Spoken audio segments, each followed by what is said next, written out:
Now, Monty, you broke the news at the top of the hour. You want to tell everyone one more time? Jonathan Taylor. Yes, according to multiple reports, the Indianapolis Colts have granted their star running back, Jonathan Taylor, to seek a trade. Several GMs and talent evaluators were informed earlier today that Taylor is available. His agent is saying that it won't be cheap, but there is interest. So, big news, but is it a big surprise? You remember what Irsay said about him, right? If I die tonight and Jonathan Taylor's out of the league, no one's going to miss us. The league goes on. I mean, we know that. The National Football rolls on. It doesn't matter, who comes and who goes.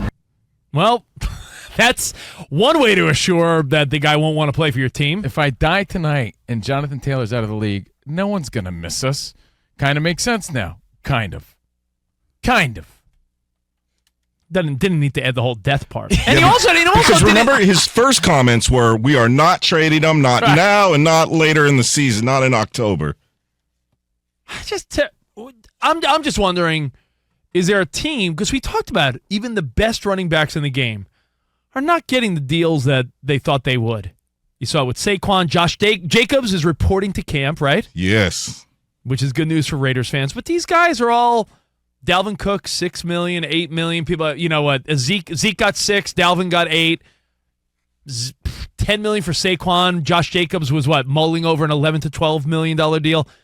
I just don't know what teams are willing to give up when the running back doesn't have the value. Like I saw, Miami or Philly. There's teams that could use him, but what are they going to give up? They might say, "Nah, you know what? We're good." I don't know. It's a weird scenario for Jonathan Taylor to be in. I think at this point you got to take anywhere from $6 to $10 million for a year. I mean, that's really it. What else could you do at this point? You sit it out and do what? Yeah, it's so late in the game. Yep. Any team that needs a running back like him, they're going to have to crunch numbers. And they're going to hit him low. Yeah. They're going to be like, "Hey, we'll hit you with the $6 million," and he's like, No, you're going to have to come up with 10. Straight up trade. Josh Jacobs, Jonathan Taylor. Straight up trade. Let's do it. Would you do that?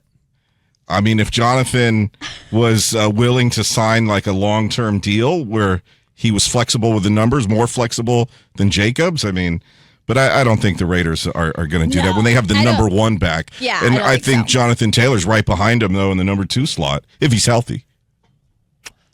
It is interesting. Oh, it's just like both of them are mad. You know what I mean? So it's like, well.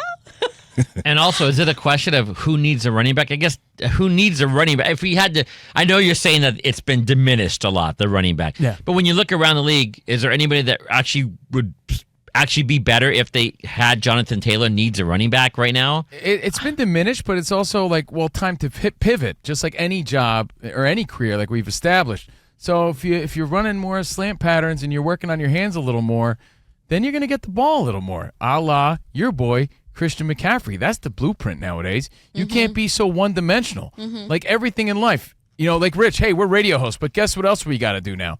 Podcasts and everything else. You can't be one-dimensional to make it in the world, period. Yeah. So football, just because you're an NFL player doesn't make you any more special. It happens. So you got to work on your other skills.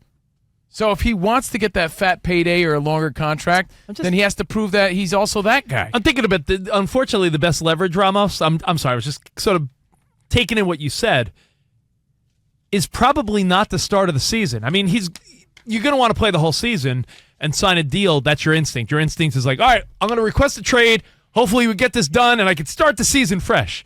The reality is the best thing for Jonathan Taylor might be for let the season play out for a second, and if someone's going to get hurt, I know that you don't want to say it, but it'll happen. Yeah. And then let's say there's a top-tier team. And he comes in like a hero. And all of a sudden there's a major need. If you're a top-tier team, Eagles, Niners, Bills, Chiefs, if you're a top-tier team and all of a sudden you're very thin because your running back goes down. Yeah.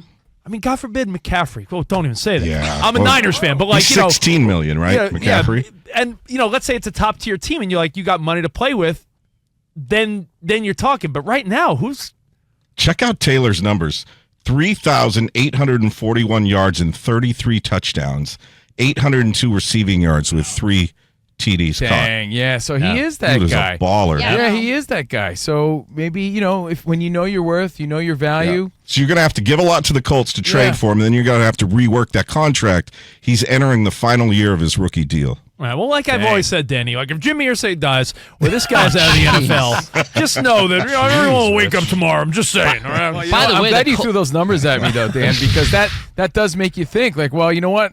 Maybe he has a point. He is worth a little more.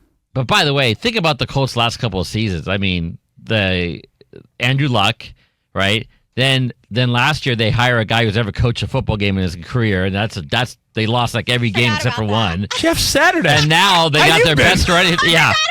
Now they got their best running back going, I gotta go. Covino, you are dead on, though. The first thing this article says about Jonathan Taylor, his production has merited an extension from the team. And they just didn't do it. They dropped the Yeah. ball. Yeah. When you think about that Colts team, I don't know. It's not time to pile on the Colts because a lot of it's been injuries and just bad choices. Am I right by thinking there's been 7 different starting quarterbacks in the last 7 years? I feel like I read that somewhere, and I'm thinking about it now. Wow. So Andrew Luck, right? Let's be old school. Let's not look it up. Danny, you can for the hell. Brissett. But like Andrew Luck, then Jacoby Brissett Yeah. started because Luck was not there. Mm-hmm. They went the route of Phillip Rivers. Uh-huh. Right? Yeah, definitely. The Yeah. one, yeah, I'm the year looking at it. the I'm year with looking at it. Rivers. Oh, I didn't then know they if you went. were- Then they be, went Matt. Then they went Matt Ryan. This should be a topic on Last Man Standing. Yeah. Yeah. Don't forget Johnny Unitas. Now, I mean, all right, so Luck, Brissett, Rivers, Ryan. Now they're going to go Anthony Richardson. That's 5. I feel like you're forgetting one. Who am I forgetting? There was one more in that. It's like you ever mix, I see think. when a baseball team's struggling, you know it because they're like, we've had 7 opening day different starters over the last. Struggling. That just means like you don't have an ace, right? I mean, Struggling. if you tell me that you've had a different opening day starter for a decade, that means, damn, you don't got a good pitch. You don't have an ace. Did you know, mention Sam Ellinger?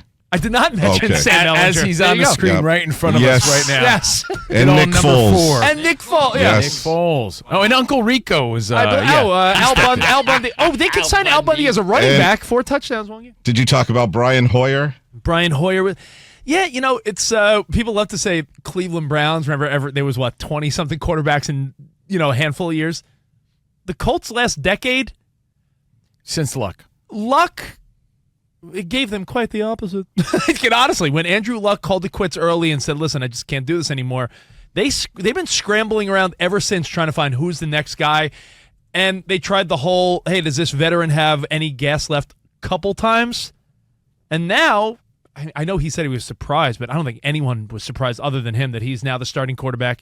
Anthony Richardson, Monty, we all forgot last year, Jeff Saturday, that experiment. So Totally. the Colts have been in disarray. And you know what? Can we all agree in the room, the one constant on that team the last couple of years has been the production and great play of Jonathan Taylor. Mm-hmm. And how do they reward him? They don't. By not giving him an extension of the deal he wants and now saying, go hold on. somewhere else. Remember what Irsay said. No one's going to miss us. If he's out of the league, no one's going to miss us. We'll see how the Colts fans and the Colts team feels when he's gone. Now, listen, I get it, right? It's a business. But I think you could say that whether you work at a marketing firm, a radio station, anywhere, if management gives you the feeling like, yeah, we don't care, you're just a number, pal, you're not really going to want to work for that company. And this company being the Colts need a little culture shift there. If that's the way your owner's going to talk intended. about your star player, Culture shift. Sounds like a good headline. Culture shift. culture shift. Culture shift. Careful, because you could be saying another word there. Sounds very close. Okay. Now,